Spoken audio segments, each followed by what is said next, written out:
Assalamualaikum warahmatullahi wabarakatuh. Selamat pagi anak-anak. Pada hari ini kita akan belajar mengenai materi metode ilmiah dan keselamatan kerja laboratorium. Nah, walaupun kita tidak dapat bertatap muka secara langsung maupun melalui Zoom, tapi Ibu harapkan semoga kalian tetap sehat di rumah dan tetap semangat dalam menjalani aktivitas pada hari ini. Juga jangan lupa untuk berdoa sebelum kalian memulai belajar. Topik pembelajaran kita pada hari ini adalah metode ilmiah dan keselamatan kerja di laboratorium. Nah, tujuan pembelajaran di materi ini yang pertama, memahami tentang metode ilmiah, yang kedua, menjelaskan langkah-langkah metode ilmiah, yang ketiga, mengamati tentang keselamatan kerja di laboratorium, yang keempat, mendeskripsikan hal-hal yang terkait dengan keselamatan kerja. Dan yang terakhir, mendiskusikan tentang prosedur ilmiah dalam hubungannya dengan keselamatan kerja. Nah, di sini ada quotes atau motivasi nih.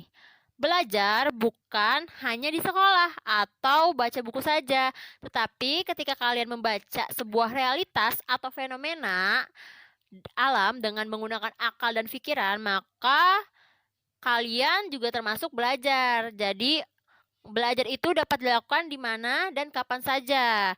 Dan kalian harus tetap semangat dalam menuntut ilmu. Nah, sekarang kita perhatikan gambar di bawah ini. Di bawah ini ada gambar dua orang anak. Anak yang berbaju merah, dia bertanya, menurut kamu bumi itu bulat atau datar? Kemudian dan dia berpendapat bahwa bumi itu bentuknya datar. Kemudian anak berbaju biru kaget dan dia berpendapat bahwa bumi itu bentuknya bulat. Tetapi pada faktanya bentuk bumi itu kira-kira menyerupai sferoid pepat atau bulat pepat. Yang mana sferoid pepat itu bola yang bentuknya tertekan pipi di sepanjang sumbu kutub utara ke kutub selatan sehingga terdapat tonjolan di sekitar khatulistiwa. Nah, sekarang kita mendapatkan pengetahuan baru nih mengenai bentuk bumi. Tetapi bagaimana ya cara para ilmuwan atau fisikawan mendapatkan pengetahuan tentang bumi itu sebenarnya bentuknya bulat tepat? Nah, sebelumnya kita sudah mempelajari tentang hakikat ilmu fisika. Kalau kalian ingat-ingat, fisika sebagai proses. Jadi, sebelum menghasilkan produk fisika, maka para ilmuwan atau fisikawan itu harus melalui serangkaian proses fisika atau proses ilmiah. Proses ilmiah ini disebut juga dengan metode ilmiah.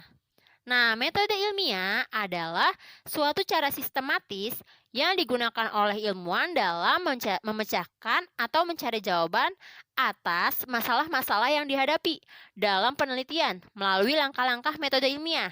Nah, dalam melakukan langkah-langkah metode ilmiah ini, kalian harus mempunyai kecakapan ilmiah. Seperti apa? Seperti kalian harus bisa mengukur, kalian harus bisa mengamati, kalian harus bisa menarik kesimpulan, bahkan kalian harus bisa mengontrol variabel. Kemudian, syarat-syarat yang harus dipenuhi agar suatu pengetahuan dapat disebut ilmu dan dikatakan ilmiah adalah sebagai berikut. Yang pertama itu objektif. Objektif itu pengetahuan harus sesuai dengan objeknya.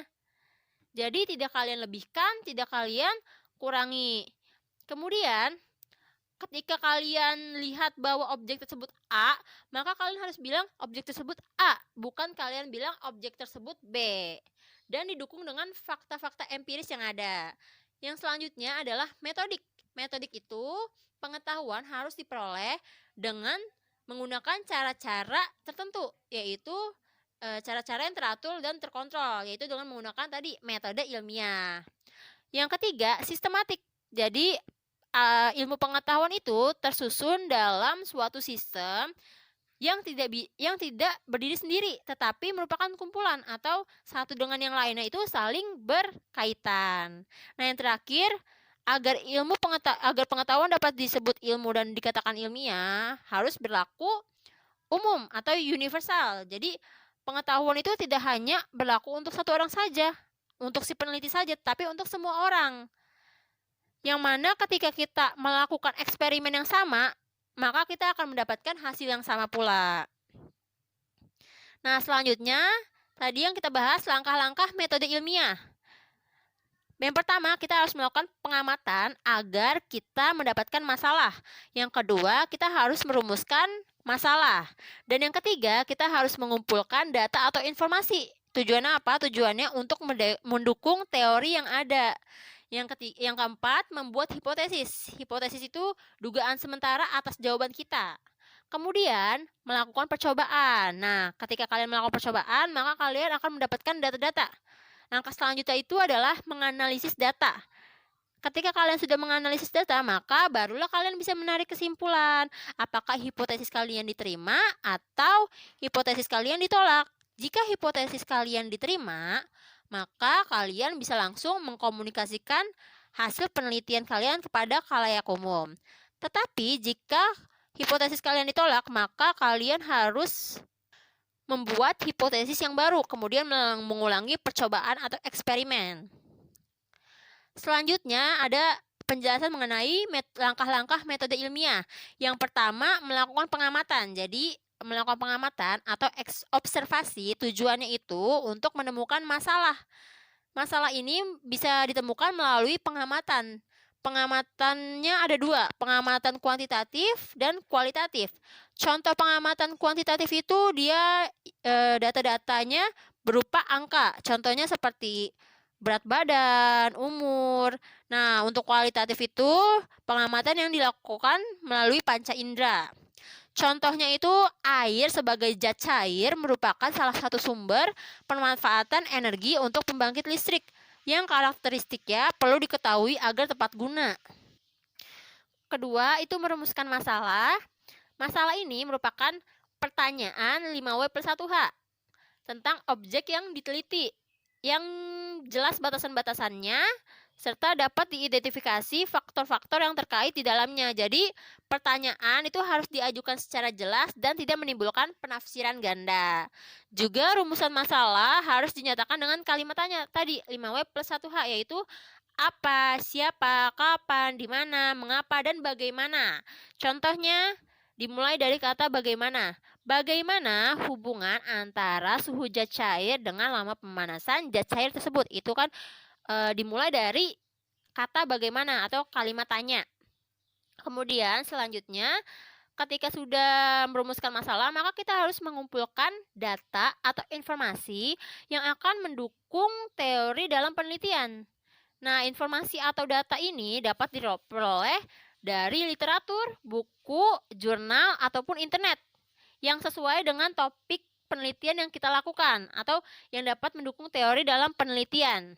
Contohnya, zat cair dapat menyerap kalor secara spesifik bergantung dari jenis dan susunan partikelnya. Ini teori yang bisa mendukung penelitian yang kita lakukan. Kemudian, langkah selanjutnya adalah kita harus membuat hipotesis.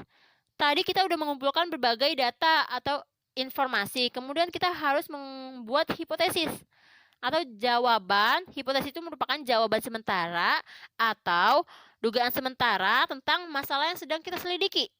Jika setelah diuji hipotesis tidak diterima, maka kita harus mengubah hipotesis tersebut dan melakukan percobaan atau eksperimen ulang sehingga dapat ditarik kesimpulan.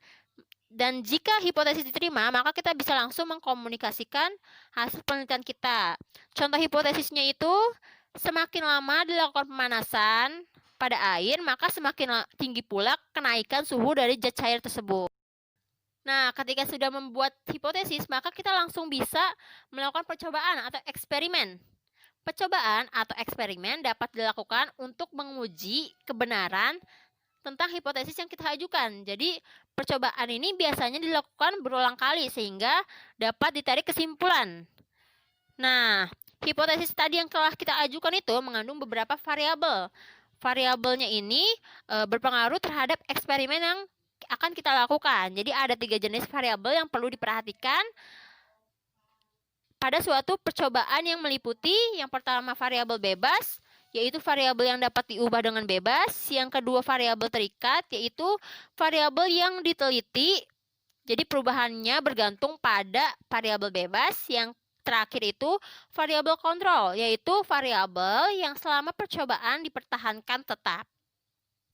Selanjutnya, Ketika kalian sudah mendapatkan data-data dari hasil eksperimen, maka kalian bisa langsung menganalisis data. Data yang diperoleh dapat dianalisis baik secara statistik maupun secara non-statistik. Jadi, data ini yang didapat dari hasil penelitian maupun eksperimen tadi harus diolah secara objektif. Objektif itu apa, Bu? Objektif itu tidak mengada-ngada, tadi tidak melebihkan maupun tidak mengurangi. Jadi, apa adanya dan tidak dipengaruhi oleh pihak lain. Jadi, tidak subjektif. Jadi, harus objektif dan tidak subjektif. Ketika sudah menganalisis data, maka bisa langsung ditarik kesimpulan. Untuk meyakinkan kebenaran dari hipotesis yang tadi kita buat, maka harus dilakukan kajian ulang.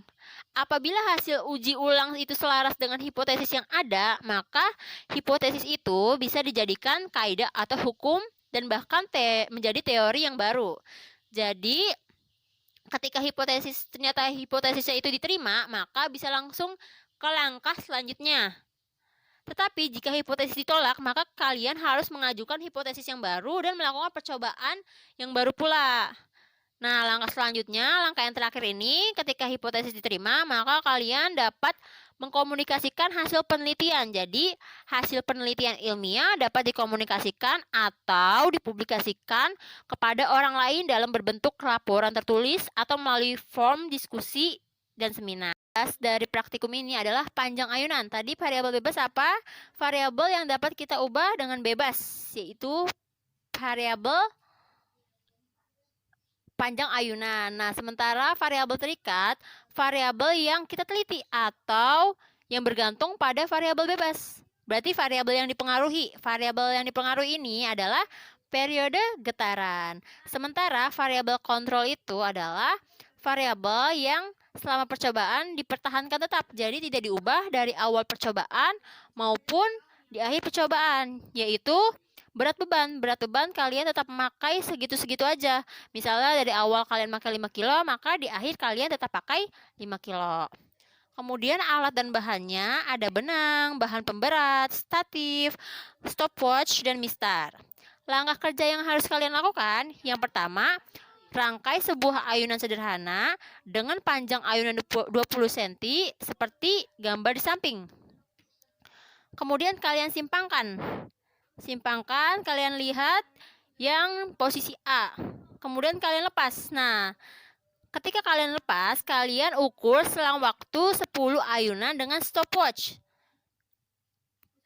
Nah, catatannya, waktu satu ayunan itu atau yang disebut periode getaran adalah selang waktu sebuah beban yang bergerak dari kondisi A ke kondisi B dan kembali lagi ke A. Jadi, ketika kalian simpangkan, maka beban itu akan ke B, kemudian balik lagi ke A. Itu disebut periode getaran. Nah, kemudian langkah ketiga, ulangi langkah nomor 1 dan nomor 2 untuk panjang ayunan 40, 60, 80, dan 100 cm. Yang keempat, kalian harus catat hasil pengamatan dalam bentuk tabel dan buat grafik periode getaran terhadap panjang gelombang. Nah, di sini kita lihat data percobaannya. Di situ ada panjang ayunan dari 20 sampai 100, kemudian ada waktu 10 ayunan, kemudian ada waktu 1 getaran. Nah, ini dari mana waktu 1 getaran? Dari waktu 10 ayunan. Waktu 10 ayunan itu kan yang kita lihat di panjang ayunan 20 cm, waktu 10 ayunan 9,3 cm.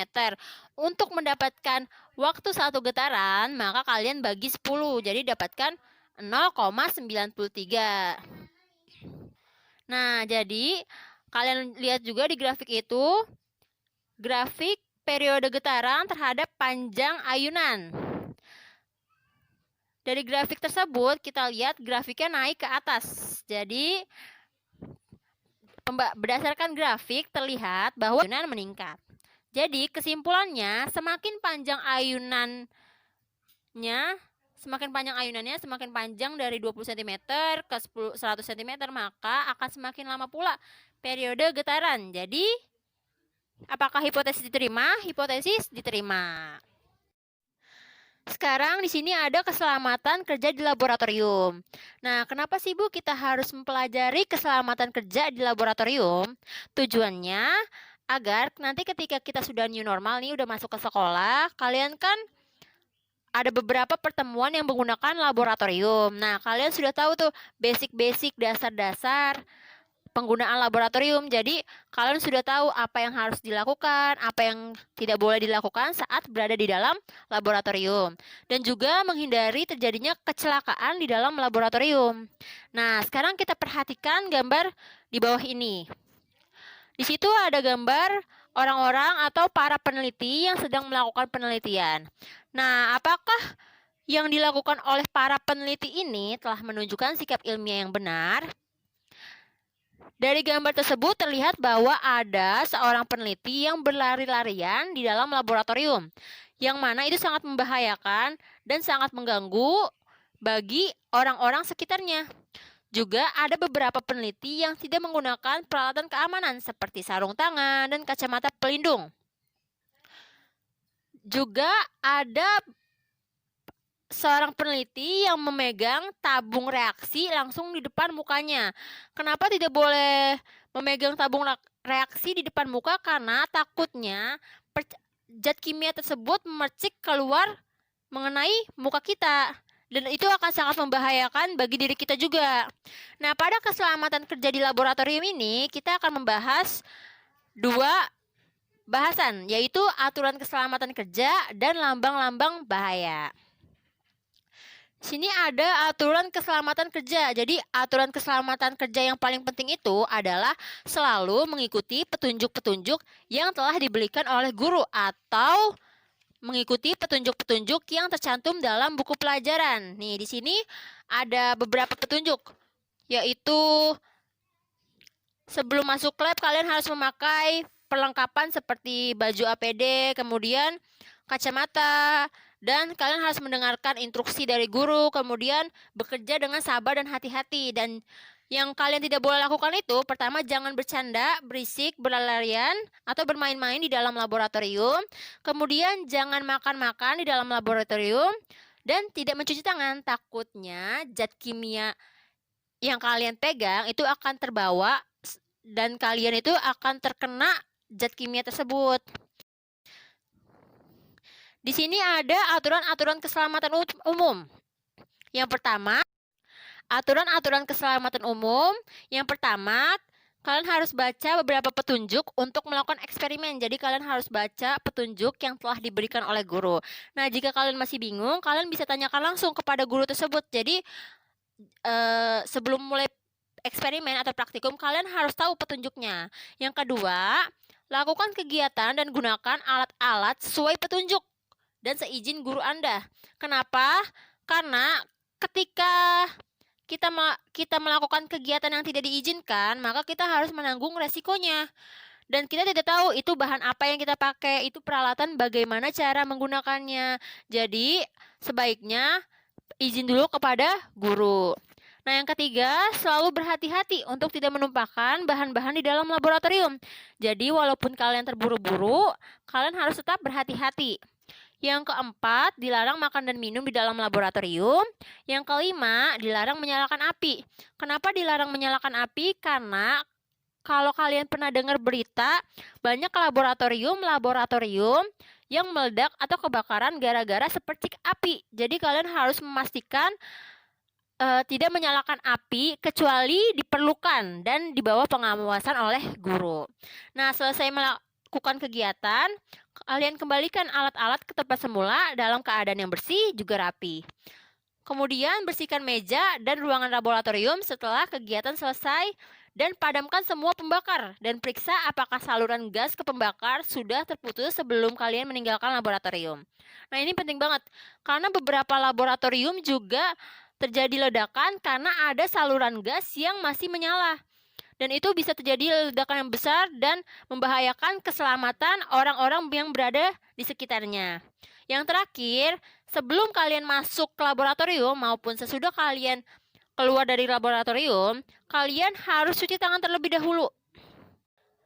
aturan-aturan keselamatan mata. Yang pertama, gunakan kacamata pelindung. Nah, tujuannya kalian menggunakan kacamata pelindung itu agar melindungi mata kalian dari peralatan atau zat-zat kimia yang sekiranya akan melukai mata kalian. Nah, kemudian yang kedua itu, jika terjadi kontak antara mata dengan zat kimia, maka kalian harus segera bilas dengan air. Jika terjadi keluhan yang berlanjut, maka kalian harus segera menghubungi dokter. Keselamatan terhadap benda panas. Jadi yang pertama itu kalian harus laksanakan prosedur yang sesuai ketika menyalakan sebuah pembakar bunsen. Nah, jika kalian ragu-ragu atau tidak tahu cara menggunakannya, maka kalian bisa meminta guru untuk mendemonstrasikannya. Nah, misalnya kalian lidah api dari pembakar bunsen itu keluar dan menuju ke arah kalian, maka segera padamkan gas. Gasnya yang dipadamkan, bukan apinya atau disiram air. Dan jangan sentuh pembakar bunsen saat api sedang menyala, karena itu akan malah makin memperburuk keadaan. Dan ingat, ketika kalian ingin meninggalkan pembakar bunsen, harus ada yang jaga. Jadi jangan pernah meninggalkan pembakar dengan keadaan menyala tanpa ada yang jaga. Dan padamkan gas jika pembakar bunsen sudah tidak digunakan. Yang kedua, untuk menghindari sengatan panas, gunakan jepitan atau tang pemegang tabung uji atau sarung tangan tahan api. Nah, yang ketiga, ketika Anda memanaskan sebuah tabung uji, selalu arahkan menjauhi diri Anda sendiri dan teman kerja. Karena zat kimia itu dapat memercik keluar dari tabung uji yang dipanaskan dan akan bahaya jika terkena kulit. Kemudian keselamatan terhadap api. Yang pertama, ketika kalian bekerja di dekat api, untuk yang tidak memakai jilbab, maka kalian harus ikat rambut kalian yang panjang. Tujuannya apa? Tujuannya untuk menghindari dari sambaran api. Kedua, jangan melintas di dekat suatu api yang nyala terbuka. Yang ketiga, jangan memanaskan zat apapun dalam wadah tertutup. Kemudian jangan memanaskan pelarut yang dapat terbakar secara langsung. Dan pahami lokasi dan cara menggunakan alat pemadam kebakaran dan baju tahan api. Selanjutnya ada keselamatan terhadap peralatan mudah pecah. Nah, yang pertama, periksa apakah pada alat mudah pecah itu terdapat retakan atau gumpilan. Nah, jika terdapat retakan atau gumpilan, maka jangan gunakan alat tersebut. Karena apa? Karena alat tersebut dapat hancur pada kondisi yang hampa udara.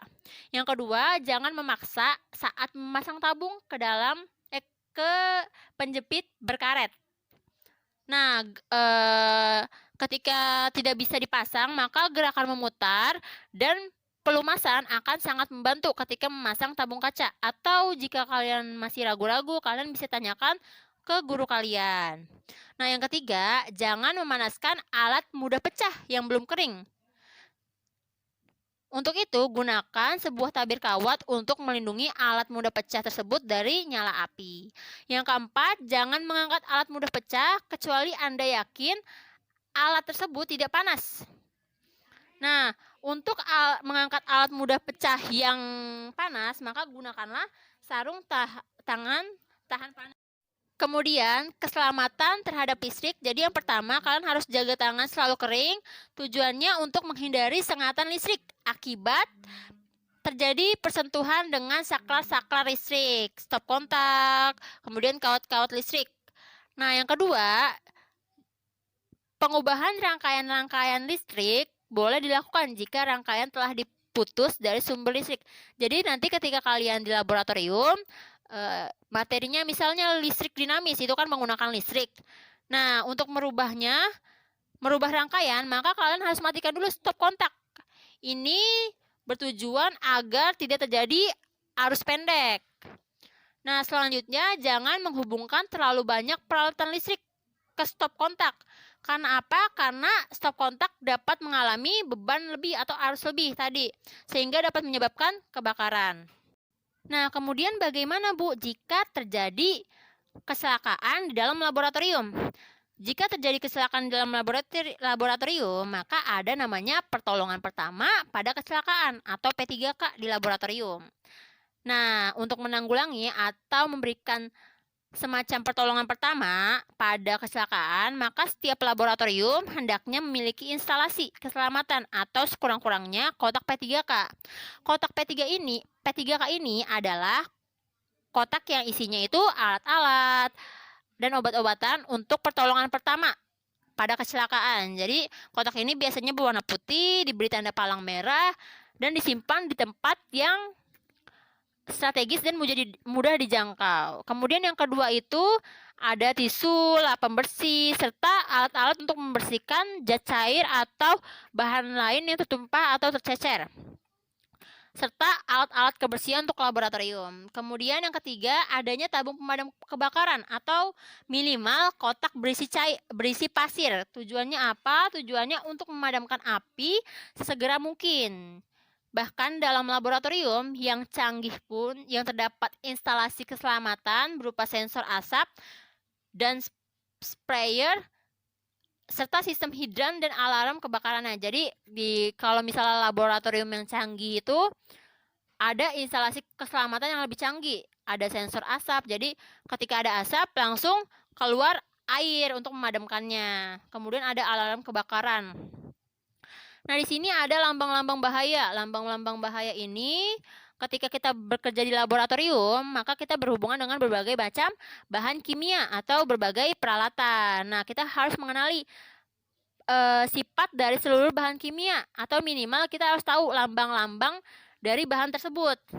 Nah, yang pertama ini yang lambang berupa api itu adalah bahan mudah terbakar. Bahan ini mudah menyala dan terbakar sehingga harus dijauhkan dari nyala api atau panas. Contohnya itu bensin, kerosin, dan alkohol. Nah, kalian yang tangan ini, kemudian ada tabung kimia itu merupakan bahan berkarat. Bahan berkarat ini, bahan ini dapat membunuh jaringan hidup seperti kulit, kemudian mata, dan ketika bersentuhan dapat menyebabkan kebakaran. Jadi jika ada tumpahan larutan dari bahan ini kemudian mengenai kulit kita atau baju kita, maka kita harus bersihkan segera dengan air yang banyak. Contoh dari bahan ini tuh ada asam kuat dan alkali seperti asam sulfat, kemudian asam klorida, dan lain-lain. Nah, yang ketiga, bahan mudah meledak, eksplosif. Jadi, bahan ini dapat meledak jika terkena panas atau api. Nah, ketika kita menggunakan bahan ini, maka kita harus selalu mengikuti petunjuk yang diberikan. Contoh dari bahan ini adalah campuran hidrogen dan oksigen serta amonium nitrat. Selanjutnya ada bahan iritasi yang lambangnya X. Nah, bahan ini dapat mengiritasi kulit. Selain itu, bahan ini dapat menghasilkan uap yang dapat mengiritasi mata. Jadi, bahan iritasi ini dapat mengiritasi mata, kemudian hidung, tenggorokan. Jadi sebisa mungkin kita menghindari menghirup bahan-bahan ini. Contohnya itu adalah fenol, kloroform, dan uap bromin. Nah, yang gambar tengkorak ini, yang simbol tengkorak ini merupakan bahan beracun. Jadi bahan ini tuh beracun ketika kita hirup, kita telan, ataupun kita serap oleh kulit. Nah, penting banget jangan makan, minum, ataupun mencicipi bahan ini, karena ketika kita menggunakan bahan ini selalu ikuti petunjuk. Karena bahan ini toksik, merupakan bahan yang beracun, dan setelah menggunakan bahan ini, maka segeralah cuci tangan. Contohnya itu karbon radioaktif, uranium, dan plutonium. Nah, terakhir ada bahan radioaktif. Bahan radioaktif ini memancarkan radiasi yang sangat berbahaya bagi manusia dan harus disimpan di wadah timbal. Ketika menangani bahan ini, maka kalian harus ikuti petunjuknya dan semua tindakan keselamatan secara tegas. Contohnya itu ada raksa, metanol, sianida, dan klorin. Nah, selanjutnya ada pembakar bunsen. Jadi, dalam laboratorium fisika, biasanya ketika Anda harus memanaskan zat, itu menggunakan pembakar bunsen atau bunsen burner.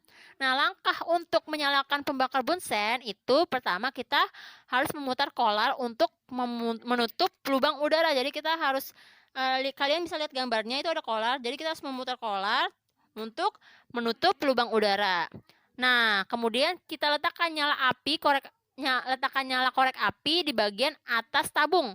Jadi kalian lihat di bagian atas tabung itu kita nyalakan korek api. Kemudian nyalakan keran gas secara perlahan. Di situ ada bacaan tugas search. Kemudian kalian nyalakan keran gasnya secara perlahan. Nah, setelah itu kalian baru bisa lihat apinya itu muncul. Kemudian ada dua jenis nyala bunsen. Yang pertama itu nyala terang, luminous flame. Kemudian nyala tidak terang. Kalau nyala terang itu diperoleh ketika lubang udara ditutup.